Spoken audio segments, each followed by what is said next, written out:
La vida nunca volverá a ser como antes. Hoy, en la segunda década del segundo milenio, vivimos de forma innegable una etapa de transición. El cambio es inevitable. Los seres humanos nunca volveremos a ser los mismos. Ya no hay marcha atrás. La vida dio un giro para siempre y la adaptación parece el único camino viable para afrontar esta situación. La conciencia de la vida y el amor a la madre naturaleza nos está sometiendo. Este problema de salud pública nos afecta a todos sin excepción, de diferente forma y en diferentes contextos, pero todos somos vulnerables, y la vida de todos está en juego. La realidad nos ha superado. Hoy, la queja parece ser arrasada por la acción. Esta crisis que ha sacado a la luz todas nuestras crisis, nos exige enfrentarla con pasión, humildad, respeto, solidaridad, empatía, dejando la indiferencia de lado y recordando que nos salvamos juntos o nos hundimos por separado.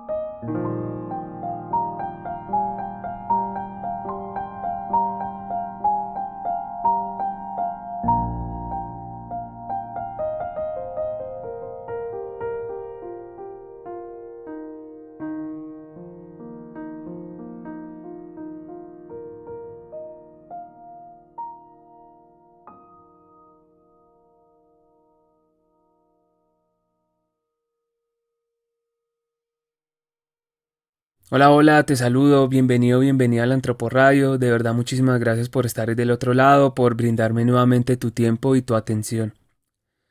Hoy en este programa de Pienso Luego Resisto vamos a hablar sobre la pandemia, sobre la crisis sanitaria global que ha sacado a la luz todas nuestras crisis y uno de los eventos más importantes de toda la historia de la humanidad y sin duda uno de los eventos más importantes, si no el más importante, que ha enfrentado el ser humano moderno. Y esto me parece importante verlo, digamos, con lupa porque pues es evidente para todos que si nosotros abrimos un libro de la historia del siglo XX, el siglo XXI por lo menos puntualmente, pues vamos a encontrar muchas crisis, guerras mundiales, inmigración, bombardeos, etcétera, etcétera, etcétera. Pero sin duda una crisis, una situación parece haber sobrepasado a todas. Y esto es debido a lo poco preparados que estábamos para afrontarla y la rapidez con la que se convirtió en un problema global. La pandemia, el COVID-19, el coronavirus y el miedo que se esparció rápidamente a nivel mundial. Pero entonces para entender esto comencemos desde el principio. ¿Qué es el coronavirus? El coronavirus, pues contrario a lo que muchas personas piensan, no es un virus como tal, es una extensa familia de virus que se encuentran tanto en animales como en humanos. Estos tipos de virus pueden ocasionar todos tipos de enfermedades respiratorias, algunas de carácter leve, como un resfriado común, y otras mucho más graves, como el síndrome respiratorio de Oriente Medio, MERS, o el síndrome respiratorio agudo severo, SRAS, SARS. El coronavirus se ha descubierto a inicios del 2020, aunque realmente ya se había comenzado a expandir desde el brote en Wuhan, en China, en diciembre del 2019, y este tipo de coronavirus causa una enfermedad respiratoria que se llama COVID-19, que debido a su alto nivel de transmisibilidad en pocos meses pasó de estar solo en China a estar en los 5 continentes, sobrepasando el nivel de epidemia local a pandemia mundial. Pero ¿por qué es tan preocupante el COVID-19? Es decir, frente a otras enfermedades que también causan miles de muertes al año. Pues el COVID-19 tiene algo, es que es un virus altamente contagioso. Según los datos presentados por la Organización Mundial de la Salud, una persona con COVID-19 puede contagiar hasta 3 personas en menos de 24 horas. Cada una de estas 3 personas a otras 3, a otras 3, a otras 3 y así sucesivamente. Otra característica de este virus es que puede que durante los 14 primeros días no presente ningún síntoma. Esto quiere decir que cada persona que reciba el virus puede portarlo y transmitirlo durante 14 días sin saberlo. En otras palabras, según el cálculo, 10 olas de contagio después, una persona puede haber contagiado hasta 59.049 personas. El problema se hace más preocupante porque del 100% de las personas que van a contraer el virus, el 17.9% serán asintomáticos. Es decir, serán portadores del virus y sin saberlo no solo lo van a transmitir a otras personas con las que tengan contacto, sino que también lo van a dejar en superficies. El virus sobrevive sobre el cartón, el cobre y otras superficies desde 4 horas hasta 24 horas. Y sobre el plástico y sobre el acero inoxidable puede durar hasta 72 horas. Para aquellos que presentan síntomas pueden variar, dependiendo de muchos factores: el peso, la calidad de vida, la buena o la mala alimentación, las enfermedades de base. Todo esto influye directamente en cómo se van a recuperar del virus. El 62.1% presentarán síntomas como tos, fiebre, dificultad para respirar, dolor u opresión en el pecho, malestar general o dolor en las articulaciones. El 20% deberán ir al hospital porque presentarán síntomas de gravedad. Y el 3.4% pues lastimosamente encontrarán la muerte. Ahora la pregunta es cómo enfrentarse al coronavirus. La medida concreta por la cual ha optado no solo el gobierno de Colombia, sino también más de 40 países, es decretar una cuarentena obligatoria. Evitar el contacto con otras personas lo máximo posible, cerrar lugares concurridos, cancelar puntos de encuentro como restaurantes, bares, centros comerciales, parques, cancelar eventos, restringir la movilidad en las calles, cancelar vuelos y viajes entre países, poner una pausa al turismo. Y también, pues el punto central de nuestra reflexión es que también se optó por cancelar todo tipo de educación presencial, cerrar colegios, universidades, institutos, academias, movilizar todo el sistema educativo a la virtualidad, la llamada educación remota, encuentros sincrónicos entre profesores y estudiantes, el uso de las plataformas virtuales. Todo esto lo que acarrea es un cambio radical a todas las formas de enseñanza y aprendizaje a las cuales ya estábamos acostumbrados. Una transformación tan grande que demandó una adaptación inmediata de todo el sistema educativo, tanto de profesores como estudiantes, como directivas, como padres de familias. Es decir, estamos enfrentando una nueva etapa para la educación, una nueva etapa para las formas de educación que hemos optado y que hemos aceptado durante muchos años. Y a mí me parece que esta transformación era necesaria y yo creo que es prometedora para el futuro de la educación en el país. Ahora yo quiero que reflexionemos sobre los retos y las oportunidades de la educación virtual, de la educación desde casa, el colegio en casa, en tiempos de pandemia. Además, en el mundo de hoy esto nos obliga también a tomar en consideración las dimensiones globales de la sociedad y en el mundo en el que vivimos. Estar atentos a la revolución informacional y social en la cual estamos inmersos. Es decir, parecería un absurdo ver al profesor de artes igual, inmutable, antes, durante y después de la cuarentena. Como dice la artista española Luna Miguel en la columna El arte de crear en tiempos de cuarentena, publicada en la revista ABC Cultura, ella dice: el arte no está en cuarentena. Y yo estoy completamente de acuerdo. Es a través del arte como desde el encierro nos expresamos y canalizamos todo lo que estamos sintiendo.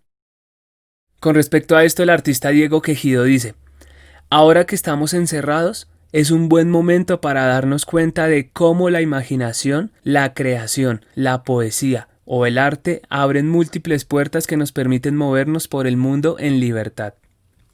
Dicho de otra forma, si la escuela se moviliza a la casa de los estudiantes, el profesor de artes adquiere entonces directamente la responsabilidad de mantener a la distancia vivos los lazos creativos de los niños a través de la enseñanza artística y desde atrás de una pantalla.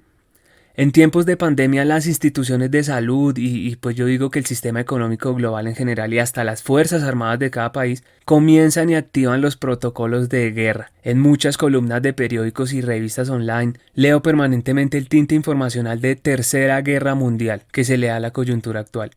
Sin embargo, y yo por esta misma razón creo que el docente de artes a través de la distancia adquiere un compromiso mayor. No solo sensibilizar sobre la grave situación que estamos viviendo a nivel mundial, sino también permitir y posibilitar un espacio de creación donde se fracturen estos imaginarios colectivos de miedo, incertidumbre y desasosiego. Yo creo que el profesor de artes está para que se motiven canales de expresión, donde los niños y los adolescentes transformen todas estas emociones y pensamientos tan latentes que llegan a saturar en lenguaje del ser interior y subjetivo, en puro impulso creativo en su máxima expresión, no para maquillar el dolor o pretender negarlo, sino para confrontarlo, convertirlo en materia artística en medio de la crisis, la creación y la formación artística como terapia. Yo pienso que la preocupación de todos nosotros como profesores y todos los que ejercemos la labor docente, al igual que para las instituciones de educación básica y superior, es la imposibilidad que tendremos para mantener la normalidad educativa a través de la presencialidad durante todo el año 2020.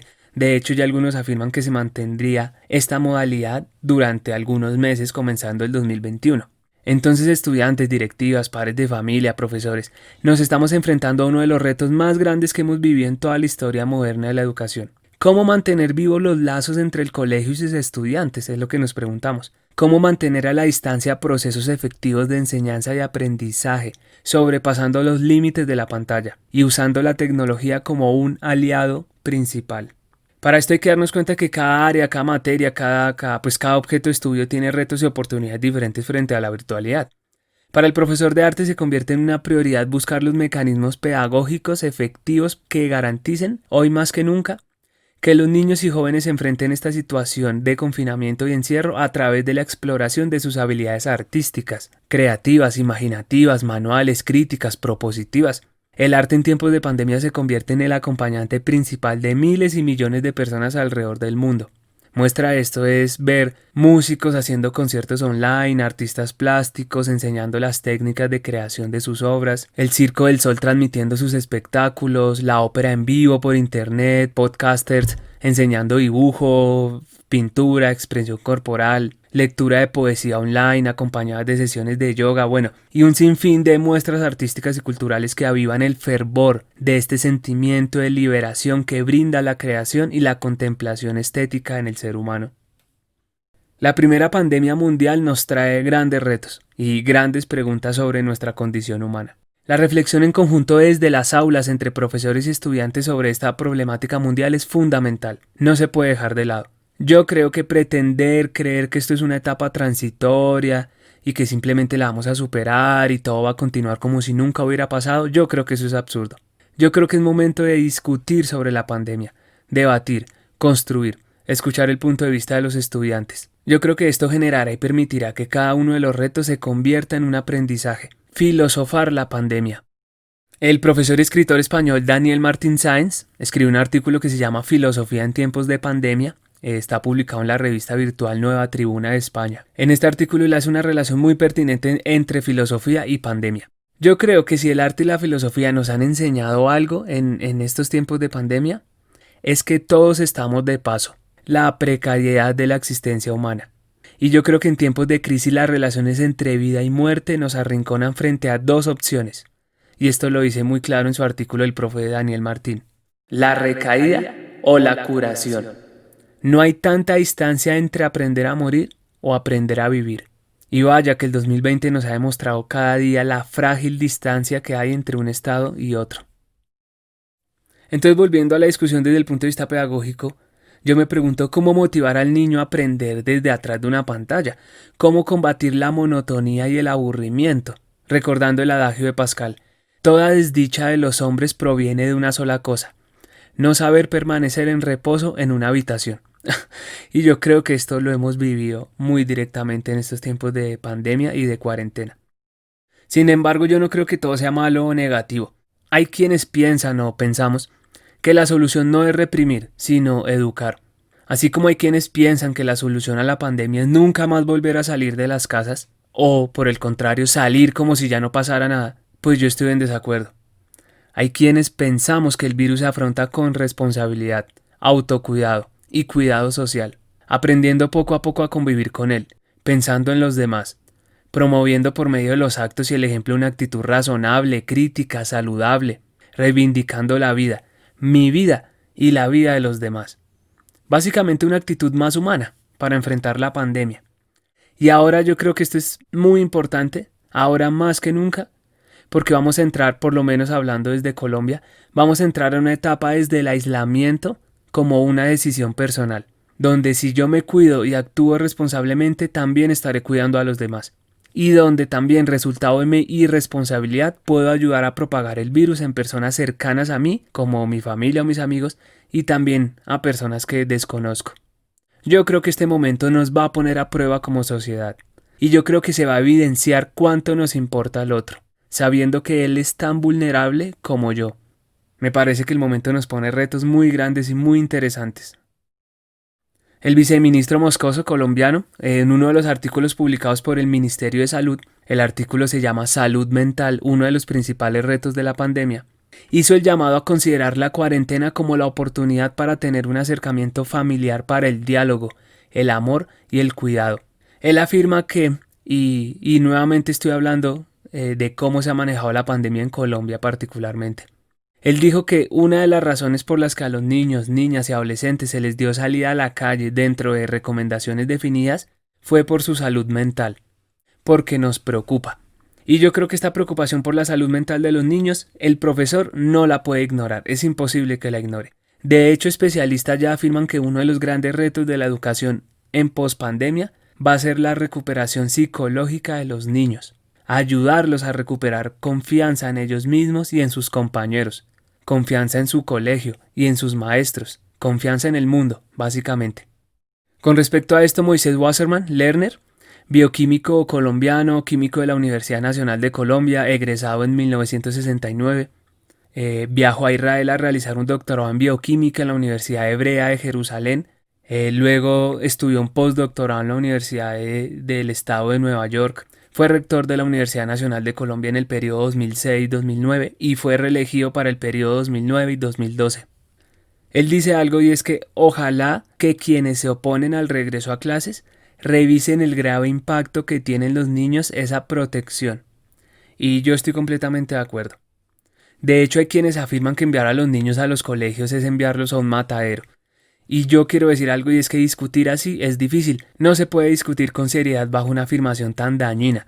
Y además que evidencia falta de información por parte de quien la hace, ¿no? Y también yo digo que un poco también de falta de empatía con la realidad que los niños están viviendo en sus casas. Algunos dicen que los niños no deben volver a los colegios porque es para proteger a las familias y a los profesores. Pero, ¿quién protege a los niños? ¿Quién habla por los niños? Y yo quiero reconocer que ellos realmente son los más afectados de toda esta situación de la virtualidad. Otros dicen, no, yo prefiero que mi niño se quede en casa para que se cuide. Y todos sabemos, y todos ya lo hemos vivido, reconocemos que quedarse en casa es un privilegio. Y obviamente, pues no, hermoso, perfecto, yo me puedo quedar en mi casa y quiero que mi hijo se quede en mi casa para que no se enferme. Pero ¿qué pasa con los niños más desfavorecidos? Con los niños más pobres. Los que están, digamos, en el campo trabajando con su familia y que muy posiblemente van a desertar de la educación escolar. ¿Qué pasa con las veredas, con los pueblos, con la educación rural? Yo pienso, al igual que el profe Wasserman, que los niños deben volver. Y que además es una responsabilidad de los adultos proteger a los niños con información, con pedagogía. Es una oportunidad única para enseñarles a los niños cuidado personal y cuidado social. No simplemente decir que nunca vuelven porque los adultos no somos capaces de preparar protocolos y espacios académicos responsables y comprometidos con el freno de la propagación del virus. El freno de la propagación del virus, el cual es muy importante, pero que también yo creo que es igual de importante la salud mental, física y emocional de los niños, los jóvenes y los adolescentes. El profe Wasserman dice, y les voy a compartir una cita del artículo. Los niños son personas extraordinariamente inteligentes y sensibles. Ellos captan las señales que enviamos.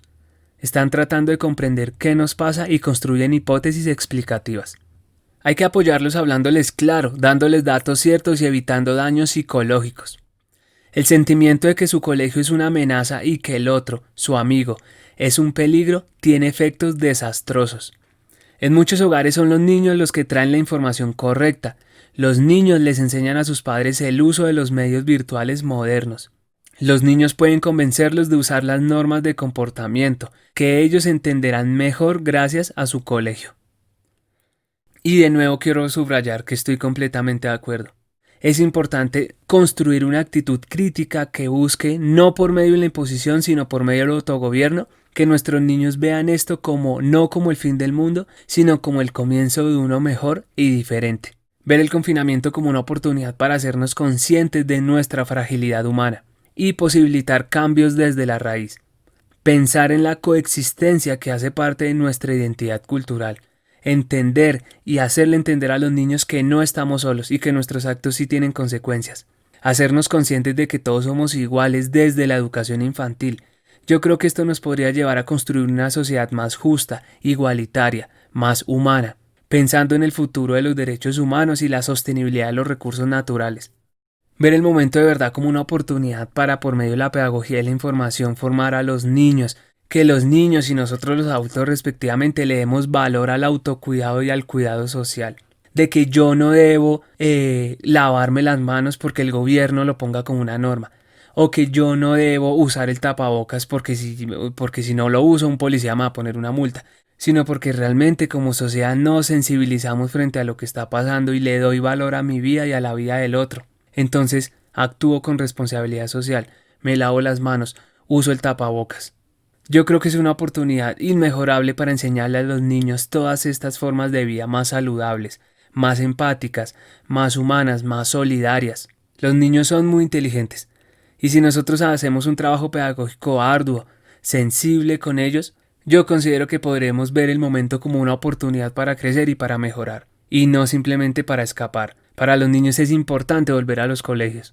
Y yo creo, repito, que es nuestra responsabilidad social como adultos generar los espacios saludables para que los niños puedan volver y también generar espacios pedagógicos de debate y de conversación donde entre todos entendamos y comprendamos y aprendamos cómo enfrentar esta situación juntos, con cuidado social, con cuidado colectivo. Yo creo que en ese aspecto este momento es muy prometedor y la educación está sufriendo unos cambios necesarios, una actualización de las formas de entender la pedagogía, desde adentro y desde afuera de las aulas. Y ya para terminar, otro elemento crucial en los debates que ponemos sobre la mesa pues ahora en tiempos de pandemia es la recesión económica. La recesión económica es un hecho. Para muchos economistas será la recesión más difícil y preocupante que hemos enfrentado en los últimos 90 años. Todo aquel, y cuando digo todo aquel, pueden ser millones de personas. Todo aquel que vive y depende del flujo ciudadano está viendo directamente afectados sus ingresos económicos, una fractura directa al sustento y estabilidad de sus familias. El capitalismo viene en declive hace más de medio siglo. La acumulación excesiva de bienes, la formación de monopolios globales, la falta de mecanismos de regulación del mercado dignos de la modernización, decantan en una crisis que para muchos economistas será más profunda que la de los años 30. Y en América Latina no es de sorprendernos que el impacto puede llegar a ser devastador. Varios países ya veníamos en una etapa de recesión. En el caso de Colombia se unen varios factores como la corrupción, el subdesarrollo, la extrema desigualdad, la privatización o la restricción del gasto público. Todos estos dignos resultados de más de 40 años de gobiernos neoliberales y de extrema derecha. Por ende, en el siguiente programa vamos a profundizar sobre este tema, sobre la desigualdad global y sobre la pobreza mundial. Bueno, no me queda mucho más por decir. Hablemos con los niños sobre el momento que estamos viviendo, sobre la pandemia, sobre los protocolos, sobre el cuidado, sobre el tapabocas. Enfrentemos este momento con pedagogía, con unión social, con solidaridad, con responsabilidad, con amor propio y con amor colectivo. Yo creo que es un momento muy prometedor y podemos mejorar muchas de las cosas que antes estábamos haciendo mal. Un poco una conclusión o algo que les quisiera compartir es que yo pienso que no deberíamos obsesionarnos con volver a las cosas como estaban antes, sino pensar que de verdad vamos a enfrentar un cambio, nuevas formas de vida, nuevas formas de sociedad, nuevas formas de entender el mundo. Muchas gracias de verdad por estar ahí del otro lado, te agradezco, te mando un abrazo a la distancia y espero volvernos a encontrar para seguir construyendo desde la palabra, para seguir pensando para resistir, sintiendo para resistir, amando para resistir. Te envío un abrazo y gracias por escuchar.